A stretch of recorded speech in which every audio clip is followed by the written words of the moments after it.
Dans le cadre du projet Louis Pasteur, nous avons lu un roman, Louis Pasteur contre les loups-garous. Dans l'histoire, Louis Pasteur part à Paris en tant que boursier dans une grande institut pour assouvir son savoir scientifique. Il va faire la rencontre de Constance qui va l'aider à faire face aux loups-garous. Il est un peu le béguin. Est-ce une histoire vraie? C'est une histoire montée de toutes pièces, bien sûr. Elle a été inventée par rapport à la vie de Louis Pasteur. Le plus avec ce roman, c'est que ça change des reportages et des documentaires barbatifs. C'est un moyen plus accrocheur d'en apprendre plus sur eux. Lors d'un début de chapitre, nous pouvons voir dans l'entête une formule qui amorce ce qui va se passer dans le chapitre. C'est un moyen ludique d'en apprendre plus sur le chapitre avec une petite dose d'humour. Par exemple, 2 centilitres d'hydroxyde de sodium, 4 grammes d'explosion et 8 millilitres de découverte scientifique. Louis Pasteur contre les loups-garous est le titre du roman.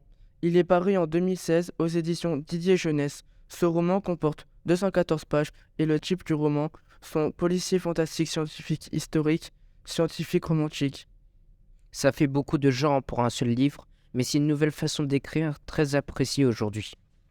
Le vocabulaire est simple et on peut aussi retrouver pas mal de mots scientifiques comme dichlore, dihydroxyde de sodium et cyclohexane.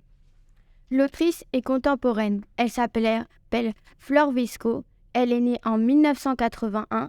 Elle a écrit 7 livres après avoir été professeure de français.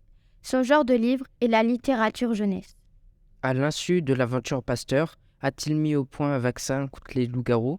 Vous le saurez en lisant le livre de Flore Vesco, livre qui a rencontré le plus grand succès auprès de notre classe. Alors nous vous quittons avec 20 centilitres d'acide, 214 grammes de bonne lecture. et une semaine de nuit blanche.